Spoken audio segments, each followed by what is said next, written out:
cochlear implant. I am an author and writer. This letter is for Evanna Lynch and for those who truly understand me and my situation. Evanna, I know this letter may be a surprise to you, but in the end I believe you're the best person that will understand my message. I am asking you formally for your help. For most of my life, I have tried to find someone compassionate that will understand.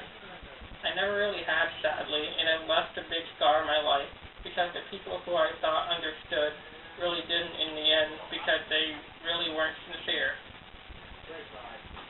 My story is very long and complicated, but I will try my best to make it short and easy for you to understand. For most of my life, I have been treated horribly by people. Ever since I started grade school, I haven't felt accepted by peers since kindergarten. I went to a preschool kindergarten for kids who were deaf, but could also hear. My preschool life were the most ideal days of my life. I was able to associate with kids normally without any conflict. Of course, that changed as I got older. My early days of elementary school was fair. It wasn't good, though. To be honest, I didn't really make any friends. I had acquaintances, but they were very apprehensive with me. From second grade and to the rest of grade school, things certainly took a turn for the worst. The kids started saying very hurtful things to me. Stuff like how they didn't want to hang out with me, and some made fun of my hearing disability, but it was mostly they kept saying that they didn't want me around them.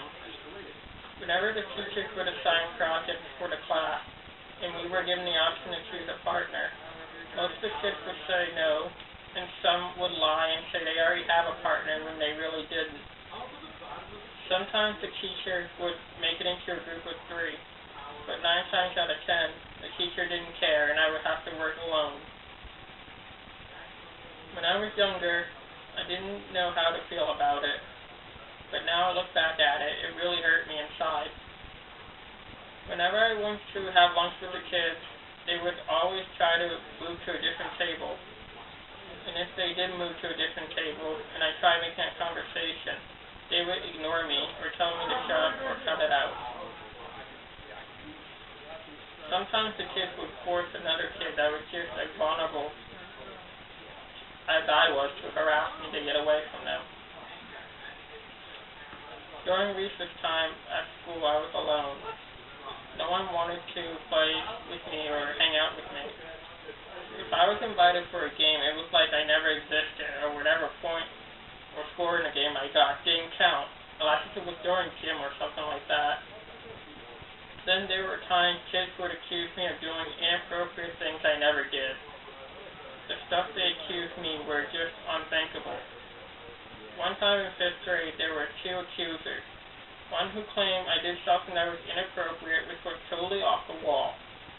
There were only the accusers, no witnesses.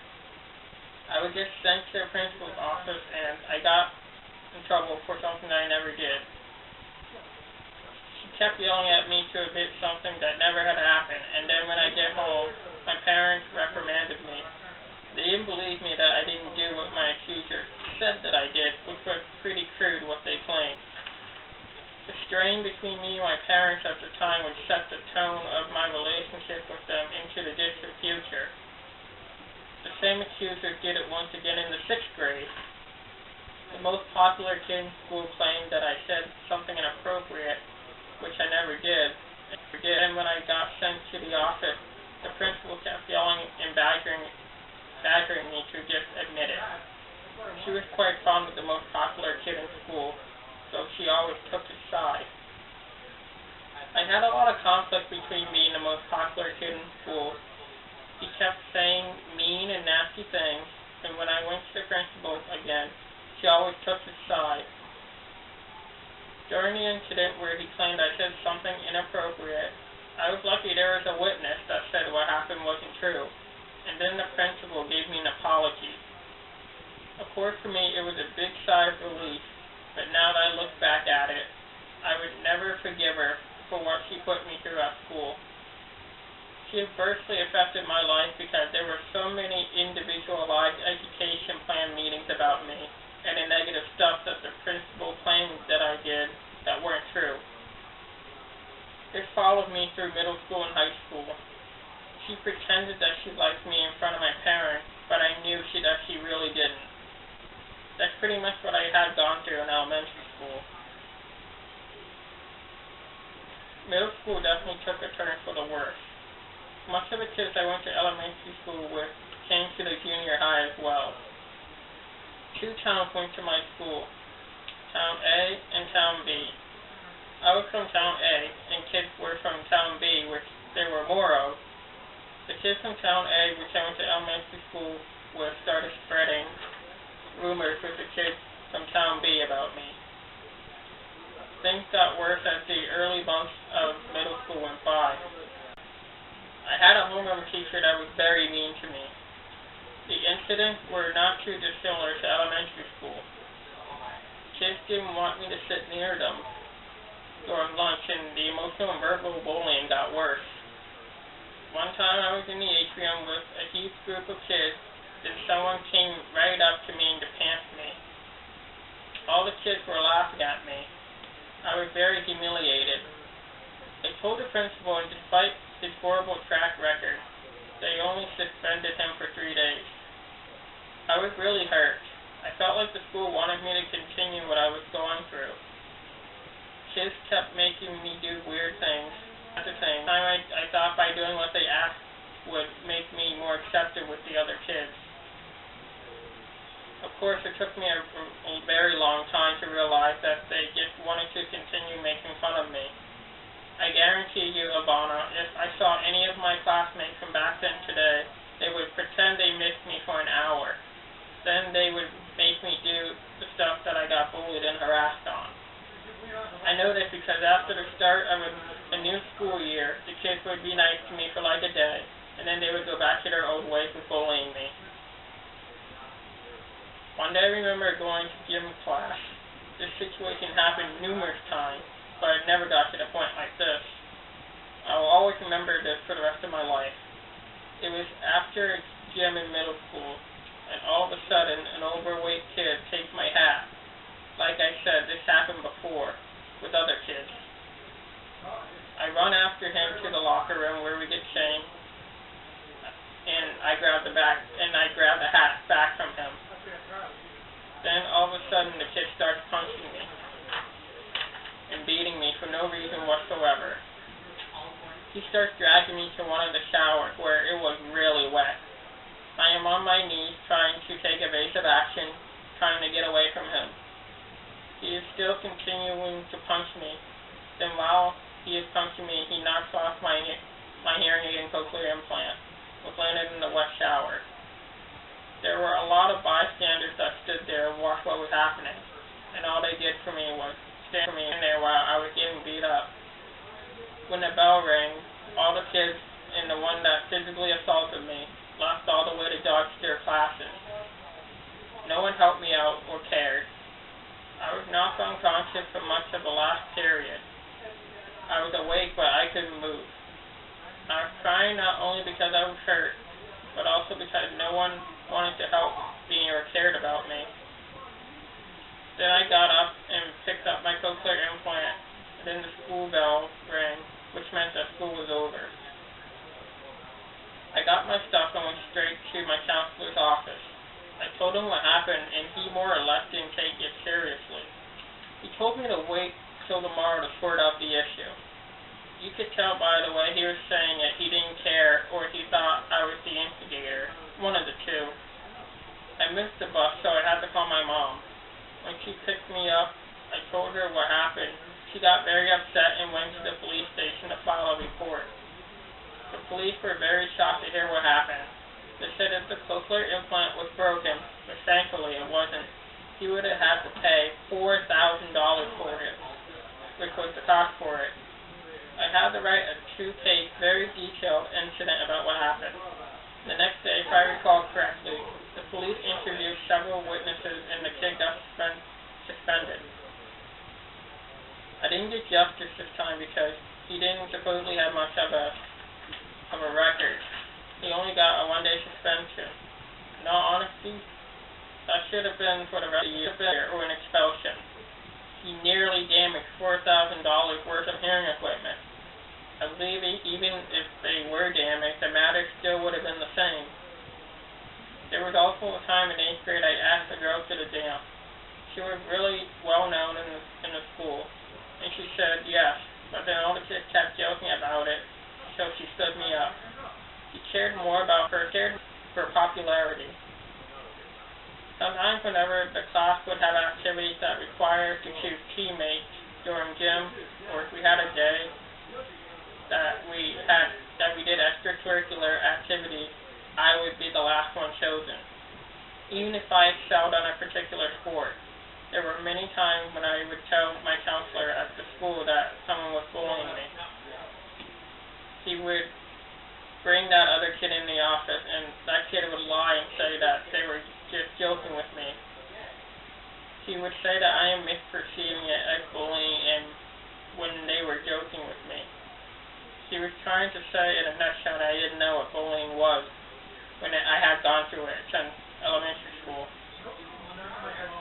The problem wouldn't get resolved because the kids kept doing the same thing over and over again.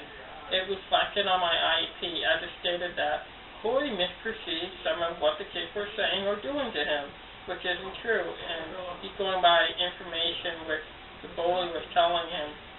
The jokes he so-called it were getting to the point where it was mean, harassment, and inappropriate towards me. He still insisted that I was misperceiving the issue, which struck me out because, I had to endure it for the entire school year, and by extension, my entire school life. How can he say I was joking when he wasn't there to witness the so-called joking? That's pretty much what I had to go through going middle school. It seems like the more I reflect on it, the more I can remember some of the vague details. The beginning of high school went okay. I moved to a different town, so therefore a different school. My freshman year was alright, but not good. Much of the students didn't know who I was, so therefore they didn't have any reason to pick on me. Then towards late freshman year, the kids started bullying me again. Many of the kids again kept doing jokes that weren't so nice. I didn't mind it at first, but then it got out of hand, where too many people were doing it to me. A lot of the girls kept making fun of my hearing disability. Every time I would ask a girl out, they would flat out to my face say, "No, I don't want to date you because you're deaf." Some also were very racist and said, I don't date black people. The funny thing is, last time I checked, I was biracial, not truly 100% African American. Whenever I see a biracial couple, sometimes I feel like telling them how happy it makes me to see someone who looks up to them for who they are and not care about their skin color, disability, or belief. But sometimes it's hard for me to say that because I don't know if they would react negatively or positively. Anyway, there were many times in high school where kids kept saying this girl liked me when I found out she really didn't. Then it got to the point where it gave more ammunition for the kids to pick on me. My IEP team in high school would lie saying that either these things weren't happening or that I was lying. If there was someone that was bullying me and I fought back, the accuser would embellish their story and leave out all the information about what they did to me, and I would get reprimanded at home. Once again, for something that I didn't do. It's sad that I keep getting reprimanded for defending myself.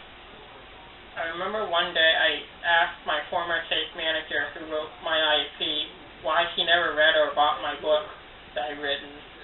I couldn't believe her response. Her response proved that she was guilty about what happened during my time at that particular school. The response was so dumb and almost insulting. She said, because I don't need to see it. I could tell from her voice, facial expression, and hand movement that she didn't want to ascertain reading my book because she felt bad for what she put me through. Simple as that. She already proved my point all along. after my sophomore year, I went to a different school with kids who had gone through what I've gone through. There were definitely not as much issues, I can tell you that. Some of the kids accused me of doing things I never did, but it certainly wasn't as bad, like I said.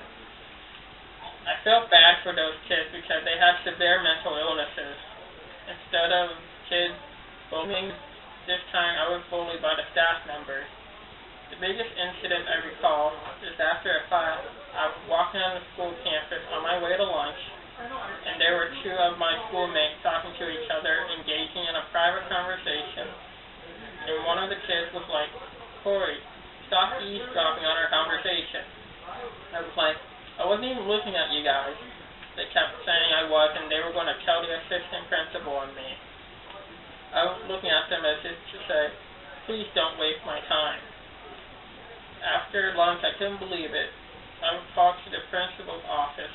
In my mind, I was like, OMG, what now? So I go to his office and told him what happened. To me, I felt like I was being a victim of a frivolous lawsuit. I told him what went on and how I was walking to lunch minding my own business. When I finished my story, it was like I never spoke at all. He literally yelled at me, telling me to leave them alone, and if I did it again, he threatened me with some kind of consequence. I had enough of being picked on, and I yelled at him back, telling it like it is, that you always take that particular kid's side because you know him for so long, and then I said he would hear from my parents. We would argue back and forth what happened. I didn't care if it was insubordination. I was tired of being falsely accused of something I didn't do. In the end, I leave his office and went straight back to class. As I left his office, he said in a nasty, "I am better than you, boy. Have a good day." He was very unprofessional. When I get home and I told my parents my side of the story, they didn't believe me on what happened. They took the assistant principal's side and told me to leave the kids alone. That's pretty much what went on at that school, not much else. I was more welcome there by kids than any other school, but sadly in the end, they let me go. Ironic, a couple of years later I found out that the assistant principal of the school has been sued for defamation of character and violating a teacher's constitutional rights at a different school. I went to a different school afterward, that it was a school for severely developmentally challenged kids, and my school district went way out of line putting me in that school they put me in. I went through a lot of mental anguish for the week I was there, and I had to contact everything from the Department of Education and the organization that advocates for the deaf. It was absolutely ridiculous. Luckily, one of the deaf organizations in the state got me out of there. It was tough. Not even my parents would listen to me about what the kids were putting me through at that school, and the staff members. It was just not the right fit for me. After that, I was out of school for a month. I eventually came to a place that was like Sylvan Learning Center, and I had very little social opportunity. I had social opportunity, but it wasn't done on my own.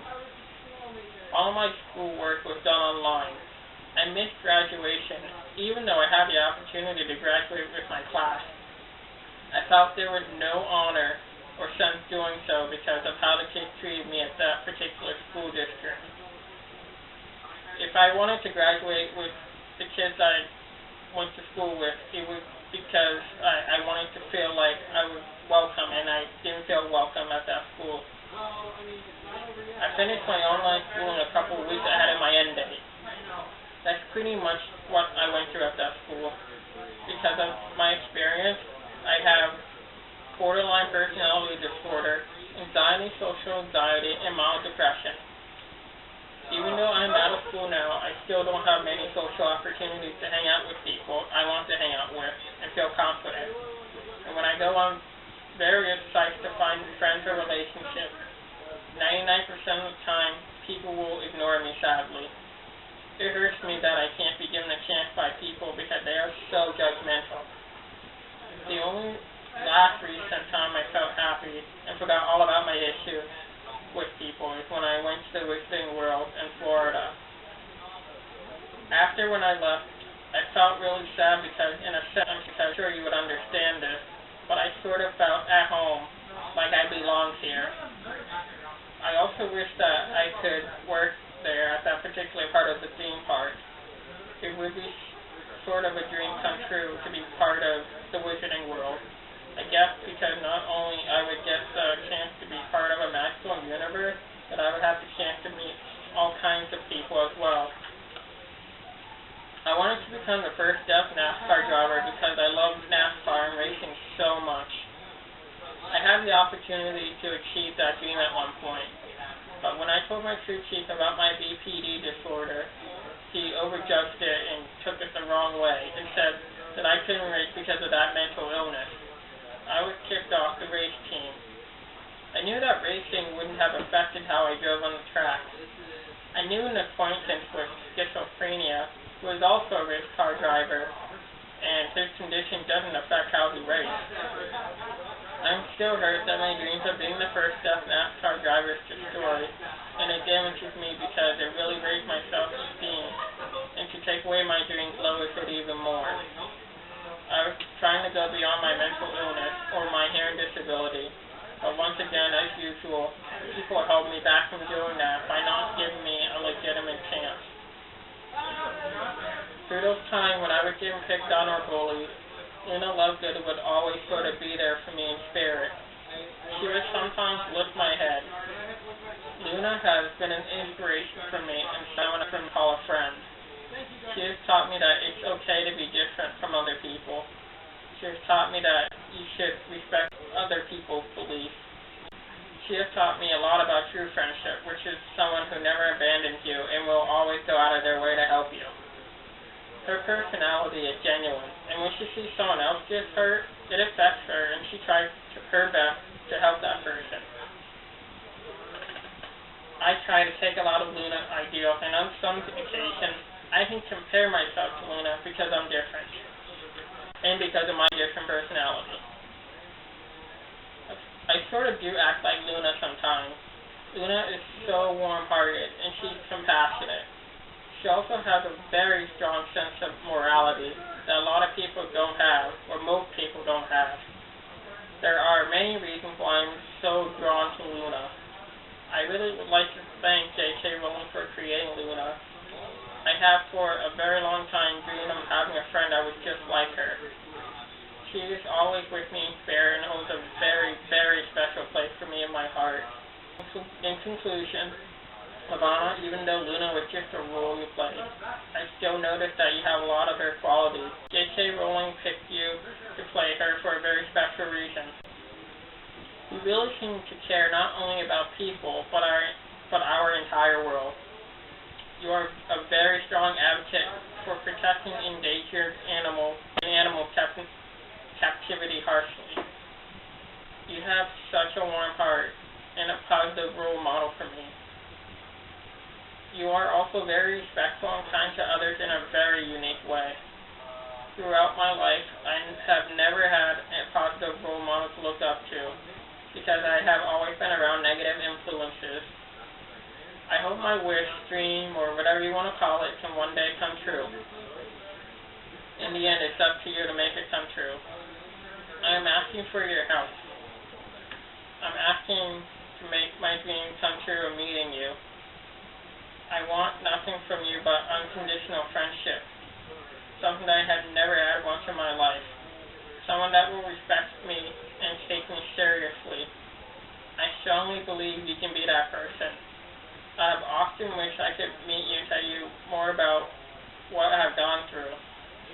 There was definitely a lot of experiences I left out that really affected my life, and I hope one day I can tell you more about them. Much like you, I suffer from an eating disorder, and for my age, my BMI is really low because of my BPD and depression. I have been trying to eat healthy foods like fruits and some vegetables. I am more of a fruit kind of person, but I have always planned on starting a garden with fruits, some vegetables, and herbs. But But where I live presently, I can't really do that. I love the idea of eating healthy. Maybe one day you can teach me more about that. Evanna, I really would like to chance our friendship with you that I believe I really so much deserve. You are the kind of friend I have always wanted for most of my life. It would make me really happy and would most definitely be a life-changing experience for me. Not only I want your help, but you and I would like for us to help others as well. I hope you understand what I've gone through in my message. I'm pretty sure you do. Kind regards, Corey Burrell. Oh, and another few things I would like to add to this owl. Expecto Patronum is my most favorite spell. I'm not sure if you know this, but Expecto Patronum means I desire a guardian in Latin. As I have sort of said earlier, Luna is sort of like a guardian for me. I also wanted to go add a little more in depth on how I am similar to Luna. Although I don't have the same dreamy voice disposition as her, my personality is sort of the same concept as Luna. Unlike other people my age, and like Luna, I sort of act really silly. I'm sort of like a little kid in Luna's way, which is basically who I am and always have been, long before I saw or read about Luna back in 2007. I just really appreciate a lot of the things you do for society, and there aren't too many people that approach life uniquely the way you do. As I said before, the Wizarding world is an amazing world because it's a world where race, discrimination, and other various issues isn't as much as an issue. As I said before, I've often dreamed of being part of that world. Whenever I see or think of the Wizarding world in Hogwarts during rough times, I feel more at home, and this is where I want to be. Don't get me wrong, there are some social issues like muggle discrimination in the Wizarding world, but if there's a social issue, and the inhabitants work together to solve the issue, and significant progress was made. Versus today, where very little progress is ever made to fight national social issues. As long as people continue to deny that there is a national social issue, no progress will ever be made. I compare my feelings toward the Wizarding world, Hogwarts, and Luna is sort of like Rick to Terabithia. Not sure if you've seen the book or movie, but still saying in reality, of course. I hope one day I can give you my book I published. It's pretty much a fictional version of what I've gone through. I think you and others would like it a lot. Lastly, I want to give a lot of credit to my math teacher from my junior year in high school. I dedicate half of this story to her. She was the only teacher that made me really happy. She really understood me. She is a die-hard Harry Potter fan, and above all, she was kind and compassionate. I really loved her so much. She was just so amazing, and I would almost see her like a mother figure. I really want to thank her for everything that she has done for me.